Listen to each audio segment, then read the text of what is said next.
Nous sommes clairement dans un contexte qui rappelle 2017. Nous vivons une période exceptionnelle car il y a des actifs qui ont fait x10 et plus en quelques semaines. Je ne sais pas si vous prenez conscience de cela. Alors, je vais tenter de faire plaisir à tout le monde car je ne vais pas me braquer sur un actif en particulier dans cette vidéo. Bon, je vais bien évidemment vous partager quelques graphiques du Bitcoin, mais aussi d'Ethereum, XRP, Litecoin, ICX, REF, DOT, Link et Elrond. On va démarrer directement avec le Bitcoin contre le dollar en H4. Alors vous l'avez vu, on est sur un biseau ascendant. Alors on a vraiment des points de contact parfaits dans un sens comme dans l'autre. Et ici donc, qu'est-ce qu'on attend? On attend donc une cassure de ce biseau ascendant par le bas. Après, les probabilités nous indiquent cela, mais attention, n'oubliez pas que nous sommes dans un bull market. Et dans un bull market, la plupart des figures baissières sont cassées à la hausse. Et du coup, on part à chaque fois dans une euphorie. Et ce qu'il faut retenir, surtout ici, c'est regarder déjà le rebond parfait de la Like and Span sur le corps de la bougie, mais aussi la Kijun. La Kijun, elle tient le BTC, regardez, depuis un bon moment sur du H4. D'accord? On n'est même pas sur du daily. Donc ici, tant qu'on ne perce pas de la Kijun, on n'a pas d'alerte. Surtout qu'en plus, on a la Tenkan sur le même niveau que la Kijun. Donc pour l'instant, on est à l'intérieur. Regardez aussi le volume. Donc le volume diminue. Et si on a un volume qui diminue ici au moment du break, attention, donc là, on pourrait rentrer dans le Kumo. Pour l'instant, on ne peut pas encore envisager cela. Je vous rappelle qu'on est dans un bull market. Alors, ce qui est intéressant aussi sur du daily, c'est que là, on trace une droite. Et si j'ajoute une parallèle, on a un petit canal haussier qui n'est pas encore pertinent, je vous l'accorde, mais quand même, attention, ce canal a le mérite d'exister. Si le cours continue de bloquer ici contre le haut du canal, on pourrait avoir un petit retracement, par exemple sur du H1 ou encore du H4, qui inviterait le cours du Bitcoin à toucher ici la Tenkan en daily. D'accord? Tant qu'on garde la Tenkan, on ne va pas regarder la Kijun et encore moins le bas du canal. Alors, pour les adeptes des mèches, on a aussi quelque chose d'intéressant ici. On pourrait très bien poser un long quelque part sur le bas du canal ou encore ici la SSA. Car en cas de retracement, on peut imaginer un flash crash sur du H4 par exemple. On pourrait donc toucher des points clés ici comme le bas du canal ou encore le haut du Kumo et vous réveiller un matin avec une clôture par exemple ici au-dessus de la Tenkan. Ça vous permettrait justement de gagner quand même quelques beaux petits pourcents sur le Bitcoin. Donc pourquoi pas? Dans un bull run, c'est toujours intéressant en tout cas de viser des points clés, de poser des longues au lieu d'acheter directement au prix du marché. On peut toujours tenter quand on a par exemple du dollar, des euros ou des monnaies stables sur une plateforme, tenter justement des points clés. Ça vous permet de générer de l'argent très rapidement si tentez que votre ordre est validé.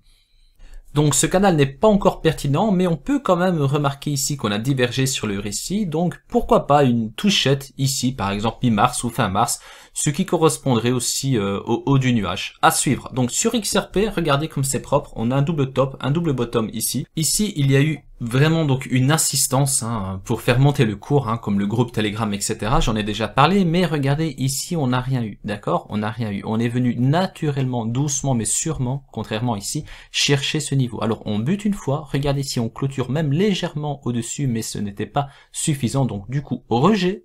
On perd ici la Kijun, mais on clôture parfaitement sur notre long plat Kijun SSB, d'accord? Double bottom, et d'ailleurs ici, sur ce petit support acheteur, on vient également se poser sur cette droite. Alors maintenant, cette bougie va être très importante car si on perd notre droite, on va toucher le nuage. D'accord? Donc là, ce qu'il faut faire, c'est clôturer au-dessus de la Kijun pour travailler cette résistance et ensuite donc la péter et surtout clôturer au-dessus.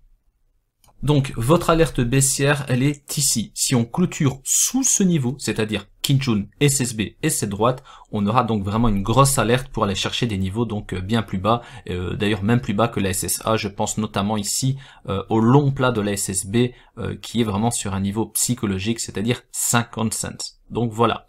Ensuite, regardez sur du daily, on a vraiment un sniper qui a tiré donc pile ici à travers le twist. C'est vraiment très propre.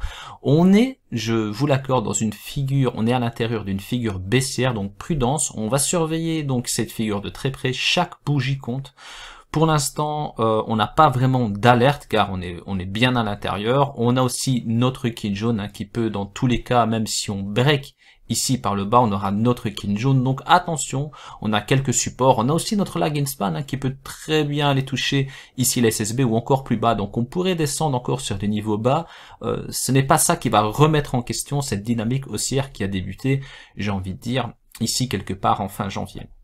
Je rebondis une dernière fois sur du H4 et ensuite je passe sur le Litecoin. Donc le job ici des acheteurs, ça va être de clôturer au-dessus de la Kinjun pour aller travailler cette résistance et ensuite la péter pour aller chercher des niveaux bien plus hauts. Allez, le Litecoin, donc souvenez-vous, je vous ai partagé ce graphique mensuel et je vous avais dit qu'on avait clôturé le mois ici de décembre parfaitement au-dessus de cette résistance. Donc du coup, quand on a continué ici donc la hausse avec le Litecoin, je vous ai dit, ne paniquez pas, même si on a un retracement, on était quelque part ici quand j'ai partagé le graphique aussi, car je le suis de très près, le Litecoin, et je vous ai dit, attention, très bien, on est passé de 185 $, je pense qu'on était ici quelque part à 130, 135 $, très bien, mais si on garde ce niveau, c'est-à-dire 122 $, c'est bingo, on aura toujours cet objectif, c'est-à-dire d'aller chercher 227 $. Et regardez, on a tenu ces niveaux, c'est-à-dire 122 $, et on a pu aller toucher notre objectif. Alors, vous l'avez vu, on est vraiment donc dans un contexte très agréable quand on regarde le cours du Litecoin, c'est vraiment magnifique, surtout en mensuel. Donc, une chose est sûre, avant de revenir sur le chandelier, ne me dites pas qu'acheter sur le niveau 46.22 n'est pas intéressant, d'accord. Croyez-moi que si on vient retoucher un jour ce niveau, et peu importe le prix, on sera sur un niveau de prix certainement très intéressant, d'accord. Donc là, l'objectif, il est atteint. Maintenant, la question est, est-ce que les acheteurs vont pouvoir aller chercher le haut de cette mèche, c'est-à-dire l'ATH du Litecoin. Donc là, on est à 373 $. Alors, ce qui est intéressant, c'est que on peut remarquer un retard du Litecoin par rapport à Ethereum et encore par rapport à tout un tas d'autres actifs, un retard qui n'est pas énorme, si je prends le cas d'XRP, ce n'est plus un retard, XRP est vraiment très très loin de son ATH, mais par exemple, regardez ici Ethereum, on est venu non seulement chercher cette fameuse clôture mensuelle, d'accord, on est venu la chercher, on a également touché on a percé l'ATH tout simplement, donc là on a vraiment été très très loin avec Ethereum, donc on a vraiment toutes les confirmations, il nous manque juste cette clôture, donc si on clôture le mois de février ici au-dessus de cette mèche, ce sera bingo donc pour Ethereum, d'accord, par rapport à toutes les confirmations qu'on pourrait donc trouver sur du mensuel. Donc ici on est très bien sur Ethereum, mais regardez, on a une latence donc assez intéressante aussi sur le Litecoin. Donc si on continue dans un marché haussier, je parle notamment du Bitcoin, on pourrait donc avoir de belles choses aussi sur son petit frère, le Litecoin. Alors, donc Ethereum, j'en ai parlé. Ensuite, ICX, souvenez-vous, donc pour ceux qui me suivent sur Twitter, je vous ai partagé ce graphique donc sur Twitter. On était quelque part ici, on avait touché donc déjà, je pense 2 ou 3 fois le haut du canal, et ici donc regardez, on a pété ce canal haussier à la hausse, on a poussé très très fort, donc la confirmation malheureusement, regardez, on l'a eu quelque part ici, ça a été vraiment très très fort, et du coup regardez, on n'est même pas encore venu chercher le haut du canal. Alors, si on prend un peu de recul sur ICX sans aller trop loin, regardez comme c'est très propre. On a déjà le niveau 44.55 sur l'oscillateur RSI qui est très intéressant. Regardez, si un jour on vient toucher encore une fois ce niveau, voilà, je pense qu'il y en aura encore beaucoup dans le désespoir, ça sera fini, CX, etc. Mais en attendant, regardez comme c'est vraiment parfait. Alors ici, on a une clôture mensuelle sur un niveau bien précis, 43 cents, ou plutôt même 43 cents et demi. On la travaille, on la pète, confirmation. C'est là qu'on a déjà un petit visuel sur le canal aussi. Ensuite, on vient rechercher le bas du canal, ou c'est plutôt là qu'on forme notre canal, excusez-moi. Donc c'est vraiment ici qu'on avait déjà un visuel sur ce canal, d'accord.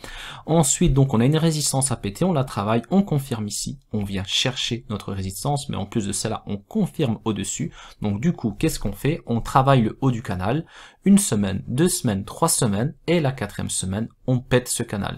Donc voilà, encore une fois, attention, je vous parle d'ICX, là on est sur un niveau donc très haut sur du court terme, après ça peut encore monter donc très très haut sur du moyen à long terme, mais sur du court terme, on a poussé très fort. Donc si vous êtes rentré ici sur le bas du canal, ou encore ici quand on se bagarrait contre la résistance, super, mais attention pour ceux qui rentrent maintenant. Bref, je vous ai partagé aussi quelques graphes de cet actif car il m'intéresse d'un point de vue spéculatif et regardez comme c'est propre. Ici on a une période de range, on pulse, on range encore une fois et on pulse, d'accord? Alors, vous l'avez vu, on a un canal haussier. Ce canal est vraiment pertinent et je vais vous expliquer pourquoi. Déjà d'une part, on a des points de contact parfaits sur le haut et le bas, d'accord? Et ici, regardez, on pète le haut du canal. Impulsion haussière, on monte très haut, on retire des bénéfices, on a 2 journées baissières et ce qui est vraiment très intéressant, c'est pas la mèche ici que vous voyez, c'est plutôt la clôture. Donc là on s'est posé avec le corps de la bougie sur le haut du canal, donc du coup nouvelle bougie en formation, on monte très très fort. Donc on a quand même ici une bougie qui nous a permis d'aller chercher 25% grâce à cette clôture. D'accord? Et ça, c'est vraiment très intéressant, car on peut se dire que on pète, mais on assume ensuite. D'accord? On a des retraits de bénéfices, mais on assume. On tient le coup. Donc les acheteurs ont vraiment donc localisé, en tout cas, ce niveau de prix, ou plutôt cet endroit bien précis. Alors, par rapport à Ichimoku, on n'a pas encore assez d'historique pour utiliser, ou plutôt insérer Ichimoku, en tout cas sur du daily, mais on peut déjà voir que on défend la Kijun, hein, regardez, on tient la Kijun. Donc on va contrôler, hein, si on pénètre encore une fois dans ce canal aussi, on va contrôler la Kijun, bien évidemment, sur du daily. DOT contre le dollar, ça c'est un graphique aussi que je vous ai partagé sur Twitter, on était je pense quelque part ici. Je vous avais dit qu'on était freiné par cet oblique, d'accord, alors je pense que certains m'ont même dit ouais mais slash c'est pas un triangle ascendant, regarde on est plutôt dans un biseau ascendant, on va le péter, ça va descendre, etc. Donc moi j'ai expliqué dans ce tweet que pour l'instant elle tenait, donc pour l'instant ça veut dire on va la péter, ce n'est qu'une question de temps, donc on l'a fait ici, regardez, on a pété cet oblique, donc on l'a travaillé premier ici en dessous, et ensuite on l'a travaillé au-dessus. Regardez donc une fois, 2 fois, et encore regardez cette mèche, comme c'est chirurgical, on vient donc chercher des niveaux très bas, hein, par rapport à ici, on était monté à 30$, mais on mèche, regardez, pile ici sur cet oblique.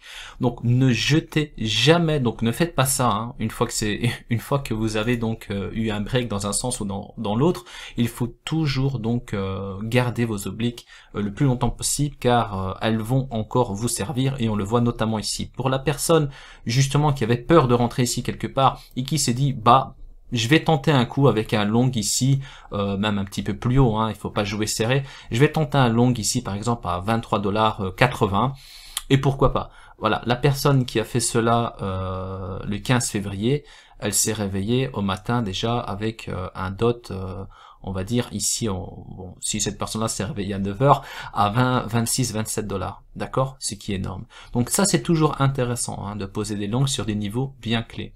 Alors, par rapport à Ichimoku, voilà, là par contre, par rapport à Ichimoku, on a eu un faux break ici sur la Kijun, d'accord? Mais on tient le coup, hein, regardez, on n'est même pas encore passé donc dans le Kumo, en l'occurrence, on n'a même pas touché la SSA. Alors, toujours sur DOT, mais regardez ici, on a vraiment donc quelque chose de très très très intéressant aussi en H4, et je vous le partage sur un autre graphique. C'est ce tout petit, cet étroit canal haussier, je voulais dire. Donc vous l'avez vu, on a un excès, d'accord? On monte très fort ici, donc du coup on range, ça c'est vraiment très sain, on range, et là on forme notre petit, ou plutôt notre canal haussier qui est très étroit. Et regardez comme c'est vraiment précis, hein, même cette mèche ici, on a vraiment des points de contact très précis en haut comme en bas, et ce qui est intéressant c'est qu'on range, on pulse, on range, on pulse, d'accord? Alors sur un autre graphique, regardez ici, là on voit vraiment que DOT c'est un actif je trouve très sain, même d'un point de vue spéculatif, contrairement à beaucoup d'autres où on fait du x5, x10 comme ça directement. Ici D'accord, on a donc un DOT qui était à 5$ en novembre. Aujourd'hui, on a fait x6, c'est beaucoup. Mais regardez comment on a travaillé cela. Donc on range, on pulse, on range, on pulse, on range, on pulse. C'est magnifique. Moi, je préfère mieux voir un graphique comme ça que passer de 5$ à 30$. Ou un peu comme XRP. Je suis désolé. XRP, on passe de 17 cents à 50 cents en quelques jours. Ça ne marche pas. Pour tenir, il faut justement avoir une structure comme vous voyez ici sur DOT. Ça, c'est parfait. C'est-à-dire que là, maintenant, à 30$, oui, on peut toucher 20$, pourquoi pas, on pourrait le faire. On pourrait donc mécher ou même se poser sur 20$, mais oubliez les 5$. Ça, vous pouvez les oublier, d'accord? Sur cet actif, 5$, en tout cas, pour l'instant, vous pouvez l'oublier, car la structure est vraiment parfaite. Concernant Link, souvenez-vous, je vous avais partagé une très belle analyse avec mes cercles en vous indiquant que j'avais une cible intermédiaire ici à 28,5$ et une autre à plus ou moins 37$. Il y en a certains d'entre vous qui m'ont fait remarquer objectivement que je n'avais pas utilisé l'échelle logarithmique. Alors en effet, je ne l'ai pas utilisé car voilà, il y avait des soucis ici par rapport à l'historique, je n'arrivais pas donc à trouver de la cohérence. Et du coup, voilà, je me suis dit, bon, ils ont peut-être raison, je vais utiliser l'échelle logarithmique et voir si ça fait sens, si vraiment il y a de la cohérence. Et en effet, vous avez raison, donc l'échelle logarithmique est aussi intéressante donc pour utiliser les cercles sur l'actif Link. Donc rectification, ici on a une cible intermédiaire à 47 voire 48$ et une autre à 70$, ce qui est beaucoup plus intéressant pour les holders, car ici on avait une cible maximum à 37$. Alors j'ai regardé dans le passé. Voilà, j'ai pu donc trouver des niveaux clés sans chipoter, hein. Ici j'ai pris vraiment la bougie la plus haute, j'ai relié cela au bottom et j'ai obtenu ce niveau clé. Et ici déjà en mars 2020, j'aurais pu vous dire un jour on va toucher 20$. Quand je ne sais pas, mais en tout cas ce cercle m'indique une cible à 20$. Et regardez, on a touché parfaitement cette cible en août 2020. Je vous rappelle qu'il y a des règles. Par exemple, je vais prendre ici la bougie la plus haute. Je relie donc la mèche de la bougie la plus haute plutôt au bottom. Si par exemple ici cette bougie qui est plus basse aurait eu une mèche plus haute que celle-ci, je ne tiens pas compte de la mèche ici.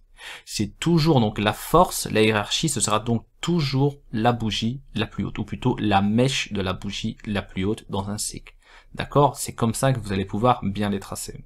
Si on enlève tous les cercles, on évolue dans un canal haussier depuis le début janvier. Alors vous l'avez vu, ici on a break ce canal. Alors toutes les personnes qui n'utilisent pas Ichimoku Kimikoyo, qu'est-ce qu'elles ont fait? Elles ont vendu ici, d'accord? Donc confirmation, on vend.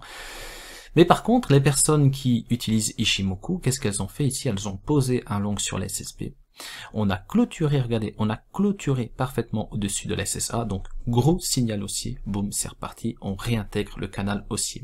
Alors, je vous ai dit en début de vidéo que c'est intéressant de poser des longs sur des niveaux clés, en l'occurrence ici le bas du canal. Alors, la personne qui a fait cela ici, regardez, elle s'est réveillée au matin, tranquille, avec 20%. 20% in the pocket directement au matin. Donc ça, c'est vraiment le genre de choses à faire, en tout cas dans un bull run. Car dans un bull run, la tendance, vous le savez, elle est haussière. Donc si on vient toucher des niveaux clés, vous allez vous réveiller au matin avec des prix bien supérieurs à ce que vous avez vu la veille, en tout cas si votre ordre est validé. Alors, Elrond, souvenez-vous, je vous ai partagé une vidéo d'Elrond avec ce graphique, hein, regardez comme c'est hyper propre sur Elrond contre le dollar. Et je vous avais surtout dit qu'on butait sur le haut du canal. Donc du coup, regardez, on a déjà une bougie qui nous donne beaucoup d'informations. On est même venu chercher des prix très très bas. Regardez, 96$, hein, je ne sais pas si vous vous rendez compte. La personne qui a fait all-in à 200$ par exemple, elle a perdu la moitié de son capital. Enfin, elle a perdu, si elle a vendu, hein, bien évidemment. Mais en attendant, regardez ici, donc on a donc cette résistance, regardez. On la travaille, boum, et on vient chercher la mèche, et on bloque contre la mèche, et on retourne. Alors maintenant, est-ce qu'on est face à une résistance importante comme ici ou encore ici? À voir, mais en attendant, ce qu'on peut voir sur Elrond, c'est que ici, par exemple sur du daily, on est rentré dans une petite phase baissière, d'accord, mais on a gardé notre Kijun à plusieurs reprises. D'ailleurs, ici, une chose est sûre, c'est que là, on vient toucher parfaitement la Kijun, d'accord? Donc ça c'est vraiment parfait, c'est très propre. Et ici, on s'est pas posé sur la Kijun. Et ça, c'est positif, car à partir du moment où on se pose sur la Kijun, une fois, deux fois, trois fois, ça devient dangereux. Elle fragilise et on peut la casser. Ici, on a même tenu un niveau de support intéressant, c'est-à-dire celui-ci, d'accord? Regardez. C'est ça. Donc on touche la Kijun, on perce la Kijun, mais on clôture ici sur ce niveau. Donc les acheteurs sont encore forts sur du daily, d'accord? Par contre, si on perd la Kijun, attention, les vendeurs vont reprendre clairement la main, en tout cas sur du daily. En H4, on est dans la configuration d'un canal baissier. Et ce qui est vraiment intéressant, c'est que souvent, c'est Ichimoku Kimikoyo qui nous vient en secours. Et ici, regardez, avec Ichimoku, on a eu un signal baissier car on perce la Kijun, on perce la SSB, d'accord? Donc, la lagging span, pour elle, on était encore bon car elle n'avait pas confirmé ce mouvement. Mais là, c'est celui qui a tracé correctement ce canal, d'accord, dans les règles de l'art, qui a pu donc bénéficier ici d'un beau signal acheteur. Donc regardez, on perce le canal, mais on clôture parfaitement à l'intérieur. Et ça, c'est vraiment puissant. Donc du coup, on est venu rechercher le haut du canal. Donc là, je vous parle, la personne vraiment qui a posé un long ici avec cette confirmation, regardez. Regardez l'objectif. On est presque à 40%. 40% en même pas, en quelques jours. C'est vraiment énorme. Bon, alors, ok, ici, on va dire que ce sont les droites qui nous ont bien aidés, mais par contre, regardez, maintenant qu'on a récupéré le Kumo et la Kinjun, regardez ici, on clôture parfaitement à l'intérieur du Kumo, donc on vient toucher même presque la SSA, donc on avait une double résistance là aussi pour vendre par rapport à la target, et ici, regardez, on perce le Kumo, mais c'est la Kinjun qui dit non, on ne lâche pas, on lâche pas ici donc par rapport à ce niveau de prix, et du coup, on réintègre le Kumo. D'accord. La lag and span par contre, elle était bien ici, mais là elle est freinée, on sent qu'elle a buté vraiment donc sur le bas du canal, donc il va falloir qu'elle intègre elle aussi le canal baissier pour donc aller chercher par exemple la Tenkan et le chandelier.